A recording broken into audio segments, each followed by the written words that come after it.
A lot of you are being stalked and you don't even know it, and it's time that we have a discussion about it. Hi, my name is Dr. Natalie Jones, and I have worked with victims of abuse as well as those who tend to perpetrate abuse. And one of the things that I have noticed, and one of the things that still, even from a legal perspective, doesn't really get as much attention as it should, is stalking. Now, stalking is harassing or obsessing over someone and coming after them with all of this unwanted and undesirable attention.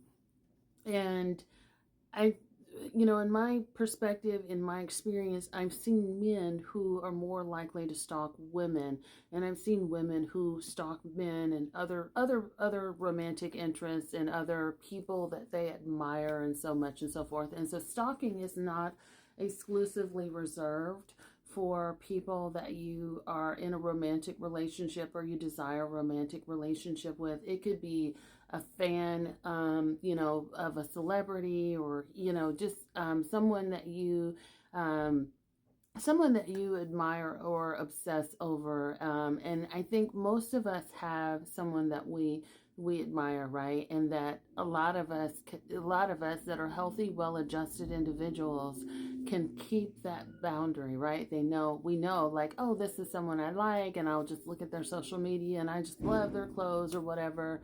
And some people may even want to feel close to the person that they admire by sort of copying their clothes and things like that.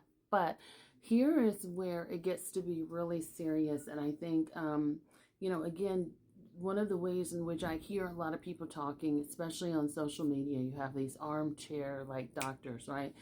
And especially in the dating sense, one of the ways in which I see stalking that's really sort of minimized and played down is like, oh, they're not really doing anything. They're just, kind of thumbing through. It's like when an ex is still continuing to watch your social media, an ex or an ex situationship, whatever the case may be, that is stalking. And I think a lot of people play it down when they say, oh, my ex is just looking at my stories. Oh, it means nothing. No, that's not true. When you're done with a relationship, you guys have no reason to talk. You don't have children together. You don't have anything that's keeping you guys bound to each other. If that person is still coming back and choosing to engage in watching your social media, choosing to like randomly pop up or show up for you, that is a form of stalking. And I think it's seriously undermined, because I think what happens in a lot of situations is all of a sudden you may find yourself getting into a new relationship with someone else entirely different. And guess what? Guess who comes circling back around? All of these people that are coming out of the woodworks, and some of them you may not have even talked to for years.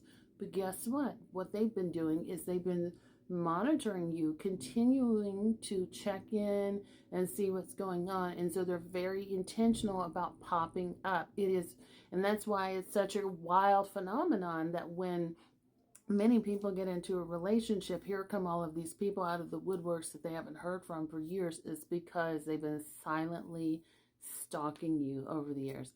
And so that's more of the passive form of stalking, I think, is what I'll say. I'm not going to say that it's healthy, but it's still a very passive form, because again, I think there's the passive form of stalking, but I also know that there's the aggressive form of stalking. And the aggressive form of stalking is when someone is stalking you and eventually they want to do some serious harm to you.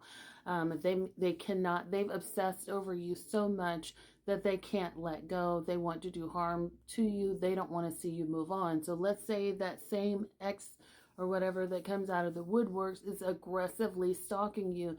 They may do extreme forms of things, such as break into your home, right? Pour sugar in your gas tank, or, call your job and do some crazy stuff like, leaking photos and things like that, or having, random people show up to your house. There's all of these other forms of stalking, and sometimes people can even invite third parties.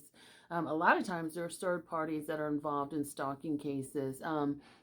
right up. If you're in a relationship with a narcissist, or if you have been in a relationship with a narcissist, one of the phenomenons that's always been most interesting to me, especially when it comes to stalking, is that narcissist is in a new relationship with someone else, and that narcissist is stalking you, but so is that person that they're in a relationship with.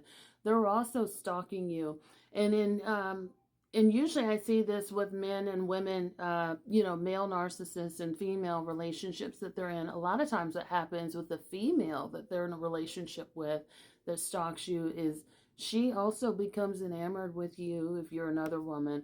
But also she starts to emulate, copy your style, copy your mannerisms, copy how you talk. They want to be you and but pretty much be in your skin. And if there was a way that they could cut you out and take over, they would certainly do that.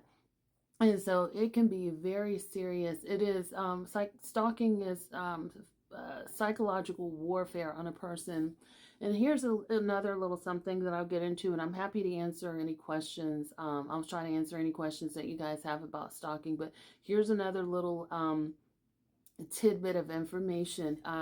If someone is stalking you to the degree, or the violence, it gets to the degree that they go to jail, and sometimes they go to prison. That, again, those things are not as common, but sometimes it does happen, and that means a person has a serious problem, and a serious history of violence, which cannot be ignored. But anyhow, if they ever become incarcerated because of behaviors related to stalking, a lot of times what I've seen and with the offenders that I've treated over the years, they continue to do so even while they're incarcerated. So they continue to be obsessed with looking at you, but there's also like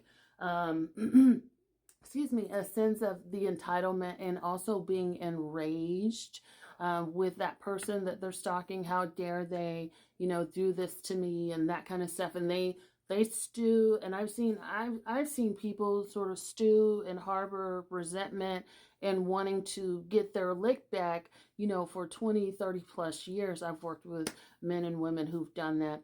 The second thing that I will say, the second little tidbit, is that if the person has a history of stalking prior to becoming incarcerated, a lot of times, even though they're still obsessed with the other person, they um, they they will stalk other people while they're incarcerated. So I've had issues with myself being a treating clinician, of myself being stalked by people who've been incarcerated, and that's a very serious issue because that person is extremely dangerous.